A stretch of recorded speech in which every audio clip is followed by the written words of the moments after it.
guys, and welcome. I don't know why I said it like that. I said, hello guys. Anyway, welcome back to another episode of All Things Ghostly, where we talk about everything paranormal. I don't know why I'm doing that voice. Today is a day. It's a happy day, but it's a day. Anyway, today is very special. Do you know why? It's a Christmas episode. Even though this isn't being uploaded on Christmas, it's being uploaded before Christmas. It's in preparation for Christmas, of course. So I hope you guys are in the mood, in the festive season. If you don't celebrate Christmas, love you too. Happy holidays to all involved. I grew up celebrating Christmas, so I'm going to be covering some stuff about Christmas because doing the research for this, I learned something new. And that is that apparently telling ghost stories on Christmas was a tradition in like Victorian times. I had no clue that was a thing. My family has never told ghost stories for Christmas, so that was definitely like something new that I had learned. But obviously I feel like the most well-known kind of spooky Christmas thing is the urban legend of Krampus. So we gotta cover him today. And he's a little bit of a creepy Krampus, but that's the point. He's supposed to be like the anti-Santa Claus or the anti-Saint Nick or whatever that is. So we're going to go into him, and then we're also going to be reading some stories of just paranormal experiences that people have experienced that relate to Christmas. So, and those are just from Reddit.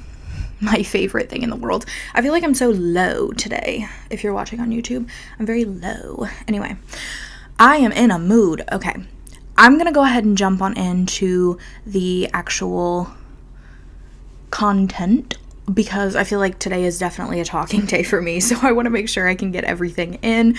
Obviously, like I said, I hope you guys have the best holidays in the entire world this year. Let me know if you do. So yes, like I said, we're going to start off with Krampus, which is kind of like an urban legend lore. I don't think he's considered like a cryptid at all, but he originated in Germany, which I didn't know also. I thought it was like, it starts with an A. I was reading like several articles on him. And I thought it was like Argentina or something, but I'm very, very, very bad at geography because I'm an American. So I don't know if that's a misconception or if he's in both. I don't know. Anyway, so this article is by usghostadventures.com. If you're interested in reading it yourself, it will always be linked in whatever description of whatever platform. So you can read it yourselves. But yes, enough chitter-chatter. Let's get in to Krampus. I don't know why I hesitated. Okay, so he is a half-goat, half-demon monster that punishes misbehaving children around Yule or Christmas time. He is the devilish counterpart of Saint Nicholas. Krampus's name is derived from the German word Krampen, which means claw. I've got claws too, Krampus. You're nothing against me. Alright, so every year in December, children across the world prepare for the visit of Santa Claus or St. Nicholas and expect their Yule trees to be covered with shiny new gifts, rewards for their great behavior throughout the year. But what happens to the children who haven't been on their best behavior? Well, in my household, we always got coal. I never got coal, actually. But like my parents, if they were bad as kids, they got coal. Not a creepy-ass monster, demon, goat man to come and steal them. Spoiler alert, that's what he does. While some believe that Santa Claus will just leave lumps of coal, hey, okay, common misconception, I guess, in their stockings, children all across Europe had a much more frightening threat looming over them, Krampus. So I guess this is kind of just like a European thing. I knew about Krampus, but it was, again, always just more so in the way of like storytelling of like, ooh, this is the big bad monster associated with Christmas. It was never like, oh, he'll actually come and get you. So I guess they were told he would. He is said to visit during the evenings surrounding Christmas Day and chase naughty children with birch sticks, smacking them, scarring them, perhaps even stuffing them in his cotton sack and dragging them back to hell alongside him. I should not be laughing, but there's a picture and it's It's making me giggle.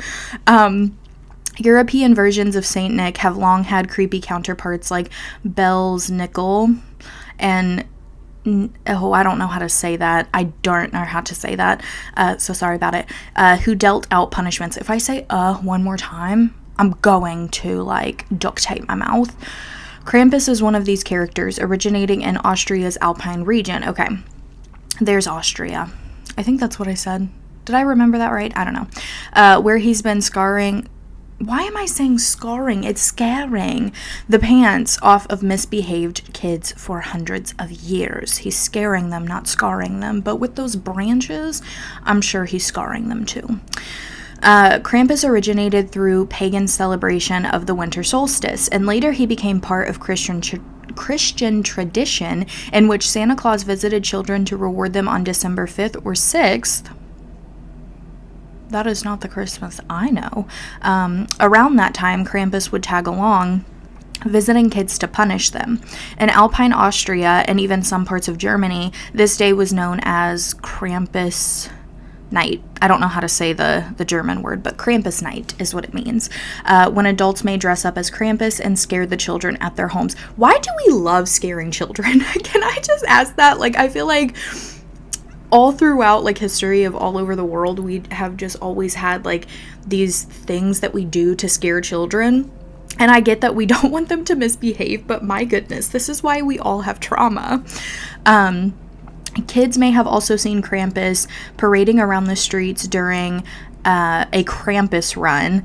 Krampus Night, I'm trying to translate as I go, was a way to scare children into good behavior. But Krampus Run was a way for grown men to blow off steam while still frightening the kids of the village. Are we serious? Are we serious? Oh, okay, I guess we are. Austrian men would dress in fursuits and wooden masks, carrying around cowbells, and run through the streets dressed as the fearsome devil, a tradition originally meant to disperse winter's ghosts. Ooh, that kind of sounds cool. Dispersing ghosts, like newspapers, just throwing them out wherever you please. Krampus's roots have nothing to do with Christmas. Instead, they date back to pre-Germanic paganism in the region.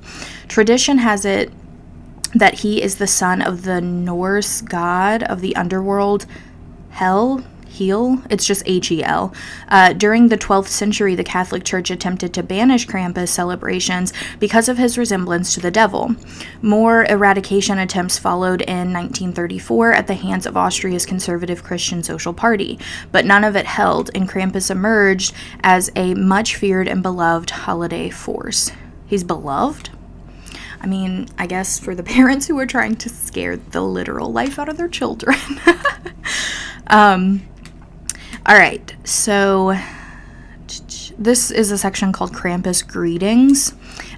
While Krampus Run continues into present day, the introduction of mass visual media swept the charismatically frightening Krampus up into the postcard industry. In 1890s, Germany and Austria experienced Krampus carton, I don't know what that means, holiday cards adorned with the spooky sidekick. These holiday greeting cards weren't meant to make you feel fuzzy inside, and ones marked Gross Mom Krampus or Greetings from Krampus showed Krampus stuffing distressed children into his satchel and preparing to hit them with bundles of birch sticks. Many of these postcards depicted the horrors of a meeting with Krampus, with children in chains and stuffed into Krampus's bag, heading off to the underworld. Again, just scary. Why are we doing this? Why? Krampus is shown in many different ways, but they all seem to be fairly similar. These depictions began with the postcards that hailed from Austria, designed to share the legend. Krampus is 3 times the size of a full-grown man, with a mangled and deranged face adorned with bulging, bloodshot eyes, and a body covered with long, matted hair. Krampus has long, sharp teeth which are on display as he chases children through the street grinning. Krampus is also usually shown with long horns protruding from his skull. Strangely enough, Krampus is usually known with 1 cloven hoof and 1 human foot covered in hair, but no one is sure why. Well, he's half goat, half monster, I thought, or was it half human? I don't know. The Krampus is the yin to Saint Nick's yang. You have the saint, you have the devil. It taps into a subconscious macabre desire that a lot of people have that is the opposite of the saccharine, I don't know that word, Christmas a lot of us grew up with. We love finding out the words that Abbie doesn't know. A few Krampus facts. December 5th is Krampus's day. If you survive his sage, you might live until December 6th, when Saint Nick arrives to bring treats and gifts. You may survive, but it's not promised. Krampus may be a full-blown monster, but Santa is his pal. The two are linked in a strange Christmas yin-yang parading around villages at night. So they're buddies? How dare Santa? Krampus parade goers hit, push, and whip spectators just like Krampus does. Okay, there's no need to do that. Here's a description of the Salzburg Krampus run, I think is Krampus run, from a tourist who expected a silly parade but came home with red welts. The narrow streets in the old city section of Salzburg were packed with pedestrians as these Krampuses stomped through. Many people who were caught unaware and reacted with terror. Some would flee and try to seek refuge in a shop or restaurant only to be pursued by a determined Krampus. With so many easy targets, we again managed to escape largely unharmed. At times, we were chased, jostled, and struck, but compared with the brutality we witnessed, it was obvious we had been spared the full brunt of what Krampus could muster. Some households in Austria have year-round decor showing Krampus. Legend has it that Krampus would deliver gold-painted bundles of birch sticks to children. These were essentially a threat, as they were the small versions of the bundles he would use to beat unruly children. Families hang these birch bundles on their wall year-round as decoration, a reminder to their children to stay in line. That's crazy to me. I don't ever feel like it's an excuse, like any lore or legend or any stories that you hear about like people, like literal monsters in our real world that go out and like harm people. I don't feel like that's ever an excuse to actually like do it yourself, regardless if it's like an urban legend or it happens in real life. We shouldn't view these people as like people we want to be, if that makes sense. So this is like Krampus today, what people are doing today. Austria isn't blind to the fact that those living in the area may not be familiar with the traditions of Krampus. For some, the annual festival of child hunting Krampus is fun, but concerns that refugees in the Alpine towns that celebrate Krampus could find the tradition frightful has prompted some towns to consider taming the horror. Yeah, I would say so. This year, Krampus's scheduled arrival in the Alpine towns that celebrate him coincides with an influx of refugees from Syria and Afghanistan. Though the festival is historically well loved, it gave rise to concerns that new neighbors might be scared of the tradition and its nightmare-fueling costumes. Rather than canceling the parade, town officials decided to educate newcomers, giving a presentation where the props, costumes, and customs of Krampus were discussed. Krampus has even shown up in the mainstream media with a 2015 movie called Krampus. I haven't watched that, but I've definitely heard about it. I remember it coming out. The movie tells the story of a child who has a less than enjoyable Christmas, accidentally summoning the festive demon into his family home. As he unleashes the wrath of Krampus, the previously feuding family must band together to save their neighborhood from Krampus. Krampus has become increasingly popular in the United States, with depictions showing up on popular TV shows such as Supernatural, Grimm, and The Colbert Report. The holidays can be frightening enough without the addition of a devilish beast with a penchant for assault. But Krampus is well loved, and terror doesn't have to be put on the shelf just because we've entered the season of joy, love, and togetherness. Merry Krampus night. Well, yeah, but we shouldn't be hurting each other. No. I don't think that's good. So that is what I have about Krampus. I'm gonna be honest, that wasn't my favorite story. He's very iconic, so I did want to tell like kind of the background of what he represents and stuff, which I don't hate Krampus, the idea of it. I just hate that because, again, it's all made up, it's story. You know, I was also told that, you know, if we act bad through the year that we would get coal, we wouldn't get any presents, blah, blah, blah.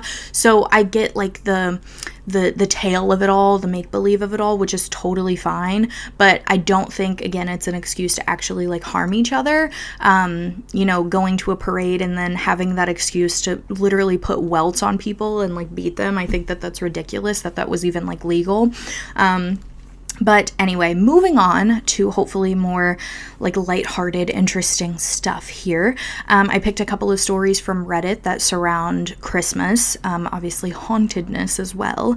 And this first one, I just wanted to read because the title is so funny. It is by user internal-car 8922. And it's called The Haunted Christmas Duck. And I don't know what this is called on Reddit, but sometimes you can see like a little badge or whatever under the title of whatever they're posting. And sometimes it'll say like long story or nightmare or serious replies only or dreams or whatever. Like it's almost like a subtitle or like a category of some sort. And it literally just says fuck me. So I just wanted to read this so bad. This story starts around the time of the 7-year itch in my marriage, but before I traveled all over America, it continues today. I think that means that your marriage was like going bad, so I'm sorry about that. And then it says, but first, the usual disclaimers. Quack, quack, quack, quack, quack. Why is this killing me? It just says quack a bunch of times. On a lark, beautiful wife purchases a plush white duck in a Santa hat in green with a red plaid scarf from a catalog. She is rather fond of it. I don't mind it at first either. It's cute. If you squeeze its left wing, I'm sorry, I can't stop laughing. If you squeeze its left wing or its protruding tongue, it quacks to the tune of Jingle Bells. Well, at least the chorus. It's annoying, but mitigated by the fact that you have to initiate the quacking by triggering it when she delights in going and doing it repeatedly, especially once she knows that I'm not a big fan. Ever the tease, she can't just help herself. The kids love it, so during the winter, not just the Christmas season, it takes up permanent residency on the love seat in our living room, and then the thing starts to take on a life of its own. Suddenly, one day, while I'm seated on the sofa next to the love seat, sorting through today's mail, I'm struggling. It starts to quack without being invited. Just out of the blue, quack, quack, quack. Jingle bells in January. Beautiful wife, I love that he calls her that, beautiful wife, is just coming down the hall at this moment. I thought you didn't like him. Me. I don't. It just started up on its own. Beautiful wife laughs. Sure it did, sweetie. Me. It did. And then, as if to prove a point, it did it again. Quack, quack, quack. Beautiful wife is genuinely surprised. Well, I guess it did then. From then on, it randomly and sporadically starts to sing at unexpected moments, but my wife and kids notice that it only seems to do it when I'm around. I think they are kidding me and just say, good one. They weren't kidding me. I'm sorry, this is so funny. Finally comes today that winter decorations give way to spring, and I happily place my wife's toy duck in the storage box with other decorations. These go into the shelves in the laundry room. About 1/4 of the basement in this house is laundry room and storage. And now, every now and then, when I'm in that room, I can hear it quacking at me again from within that box. I point this out to my beautiful wife. She laughs and says I'm paranoid. Whenever she hears it, and she spends a lot more time in the laundry room than I do, she never hears it, and she spends a lot more time in the laundry room than I do. Then one day, we are both in there, it sings again. Beautiful wife. Well, what do you know? Never heard it do that before. Then the year turns, and once again the Christmas decorations are put on display. Again, to my dismay, the hated duck is given its spot on the love seat, and now practically every time I enter the room, it sings at me. Again, the wife and kids tell me it only does this around me. Again, I believe them to be joking. Come Christmas Day, one of the kids' new toys needs a couple of double A batteries. With a wicked smile that even the Grinch would have to give props to, I steal the batteries from the evil duck. Beautiful wife cannot protest too much. She'll just get new ones for it tomorrow when the stores are open again. Cue the next day when I come in with the mail and the foul fowl? What is F-O-W-L? Fowl. That's what I know it as. Anyway, whatever. Starts its cheery song at me. I find my wife in our bedroom. She's drinking hot chocolate and watching Gone with the Wind. She watches it every Christmas and often a few more times during the days after. It's her thing. Me, I see you didn't waste any time at all getting batteries for your evil duck. Beautiful wife. I haven't really been able to get that. Why? Me, it's singing at me again.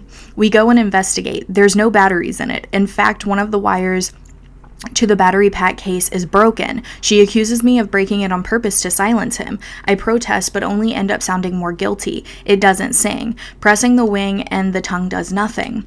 But if I walk into the room and no one else is there, it starts up again, singing its happy, irritating tune. It will be 2 more years until beautiful wife actually hears it doing this. She's perplexed but cannot get past how cute and cartoonish the duck is. This doesn't creep her out at all. She likes that it bothers me. It remains enthroned in the love seat. We live in the same house for years. At a certain point, the creepy evil duck is no longer stored, but remains in its place in the living room. It still quacks at me. It still has no power source. I hate it. When we move, it comes with us. We only live a year in that house before moving into a much smaller place. To my relief, the duck goes into deep storage in a storage unit, where it remains until this day. I've thought of secretly discarding it, but she has made me promise to do no such thing. But every now and again, when I am looking for something in our storage unit, I hear quacking coming from a box deep in the back. I hate that damn duck. That is so freaking funny. Like, I actually love that so much. But again, that doesn't seem very, like, malicious. I know the wife said that she wasn't, like, creeped out by it. It definitely does not seem malicious whatsoever. So hopefully nothing scary or harmful, but definitely hella funny. Like, I actually cannot even breathe right now. So this next one is by user Scyther. I think that's how you say that. And then another and it is called My Scary Christmas Story, and in parentheses it says true. So this is a true story. This story takes place 4 years ago, and it still haunts me to this day. It was Christmas night, and my family were driving home from this fancy restaurant.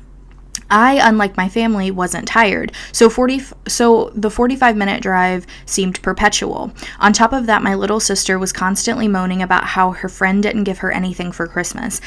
After about 20 minutes of driving, my dad stopped at a gas station to get some cigarettes, and my sister, brother, and mother all got out to pee. I stayed in the car, and as I had already gone before we left. Once they all left, I decided to play a few games on my phone. I looked at the car clock and saw that 10 minutes had passed, so I immediately wondered what was taking them so long. As soon as I peered out the car window, I saw a man staring at our car. The man startled me as I didn't know how long he had been watching. What made it even more unnerving is that he had a plain blank face. No expression was shown. It was hard to make out any features as it was pretty dark and he wasn't standing in an illuminated part of the station. He was about 5'9" and looked to be about middle-aged. Once he saw me notice him, he started walking toward the car, and I'd be lying to you if I said I wasn't scared. Yeah, I would be too. Luckily, my dad came back with the rest of the family just as the man took a couple steps. My dad apologized and told me he had been in an argument with the cashier. I didn't care.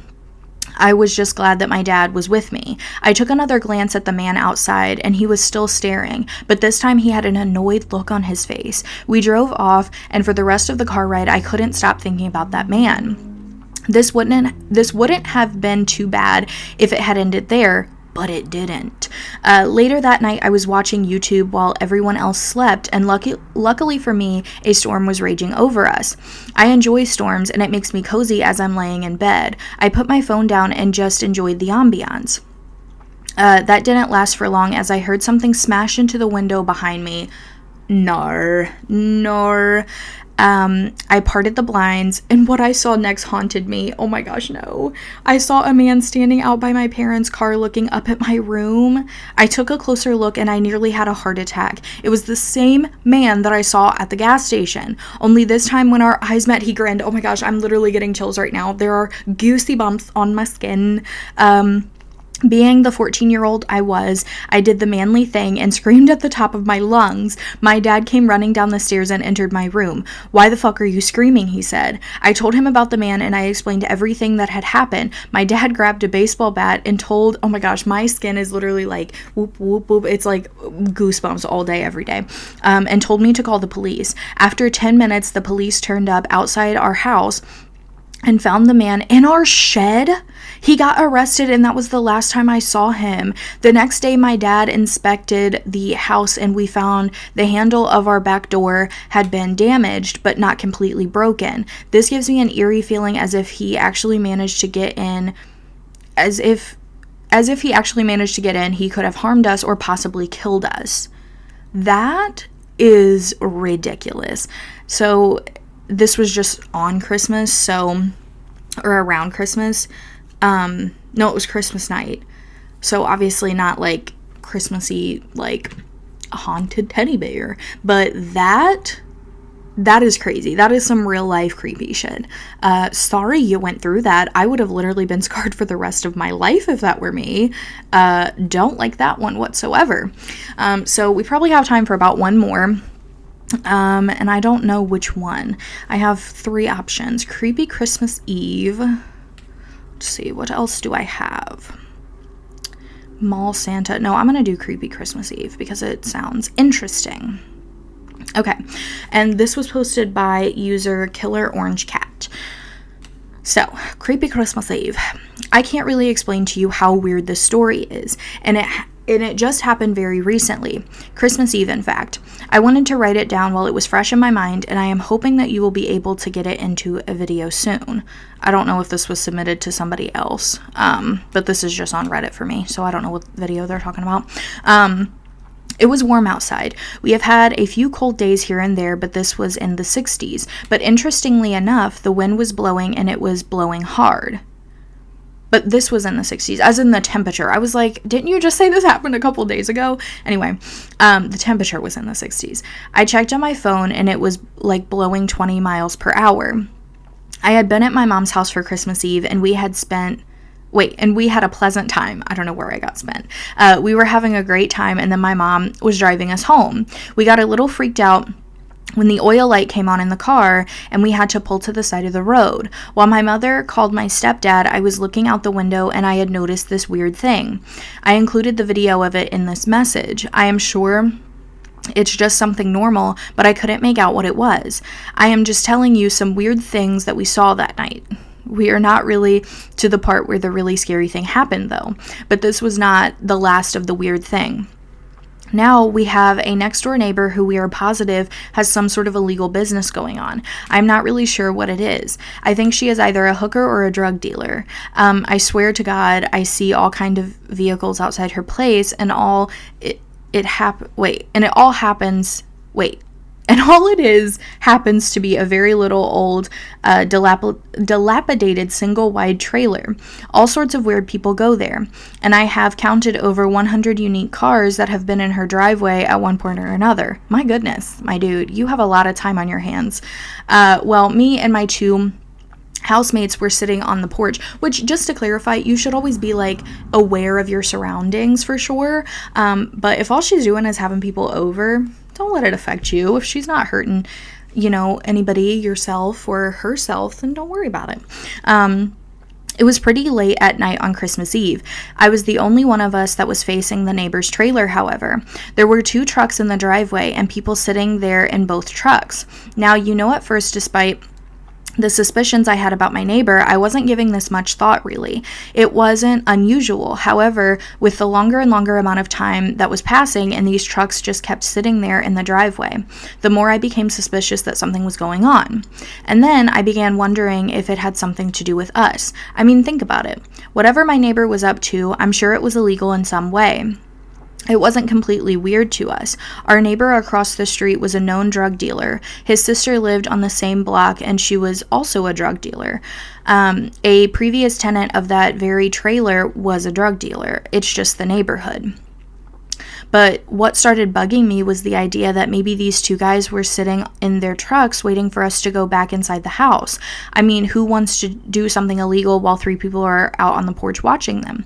After a good hour of this, the 2 of them got into their trucks. I watched one guy, and in the light, I could tell he was leaning on a cane. He walked very awkwardly, almost having difficulty holding himself up. It reminded me of the movie Jeepers Creepers. There was a scene after the creeper was badly injured and he was hobbling along very difficultly to a police station. By overhearing a couple words of his talk with the guy from the other truck, he hobbled the way he did because he had a wooden leg. They then talked for a while, and I heard some words, and there were some looks at us over on the porch. I truly got the impression that they wanted us to go in our house or something, but I couldn't do it at that point. We were too close to them already talking without them hearing us, so I kept silently trying to communicate with my friends. After what seemed like forever, the 2 of them got back in their trucks and played a game of musical cars. The truck that had been in the front drove off, while then the guy with the wooden leg hobbled up to the door of the trailer, which opened to let him in.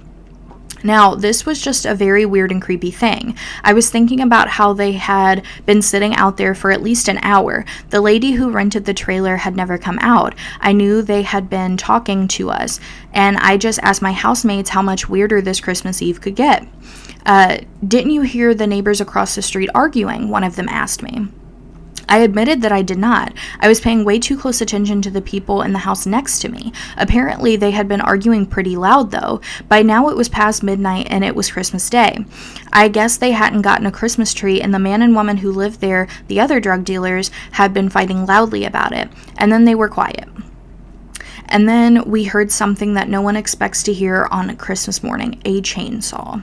All 3 of us looked at each other stunned, but we were able to put some sense into it. There were trees behind those houses, and we figured the man had gone out and tried to get down a Christmas tree, which is reasonable, but still be on alert. That was when our Christmas took another turn. We could hear someone yelling and screaming again. They were closer to the house again. We really couldn't make out what we were hearing until we heard a loud scream of "shut the fuck up or you're going to beat the Christmas tree." When we heard the chainsaw throttle and a scream of the woman back in that area. At first we panicked, thinking that the woman was going to get killed. I mean, those 2 fought all the time and people were used to it, but threatening her with a chainsaw was new. There was some commotion, though, and the chainsaw went silent. We didn't know what was going on until we heard him demanding her to open the door. We figured out that she must have run from him into the house. The chainsaw was no longer giving us any scary noises. This was just some of the normal fighting and yelling that went on. Eventually the yelling voices died down, the lights came on in their living room, and we assumed things were back to normal. It was a very weird Christmas Eve indeed. We almost got stranded on the side of the road, saw this weird thing we couldn't explain, and had the weird feeling we were preventing a drug deal from going down, and heard our neighbors threaten his girlfriend with a chainsaw. At that point, we decided to go in and watch Christmas movies. It wasn't too much like Halloween outside. Oh my god, that is intense. So that is gonna wrap up our scary Christmas stories. I'm not gonna lie, the last 2 are like true crimey and not like paranormal, but still very crazy, very weird, very intense things to go through on a holiday. Holidays are supposed to be fun, but not gonna lie, where there is holidays, there is family, and where there is a bunch of family, there is always arguments, it seems. So anyway, I hope you guys enjoyed these little stories, the little legend of Krampus. So yeah, like I said, I hope you guys enjoy your holiday. If it's already passed, if it's about to come up, I hope you enjoy it, and I hope you get everything you want, and I hope everything is just amazing. Yes. Anyway, I will see you guys in my next episode. Comment down below your favorite story in this episode. Follow my TikTok, which is at allthingsghostlypodcast, and my Instagram is allthingsghostly. Make sure you guys send in your stories if you have any paranormal or scary experiences to the email linked in whatever description of the platform you're on. If it's Spotify or Apple Music, there should be like a show notes type of section, and then on YouTube, obviously, the description box. So yes, I will see you guys in my next episode. I've already said that, but anyway, peace. I don't know why I said peace. Peace and harmony.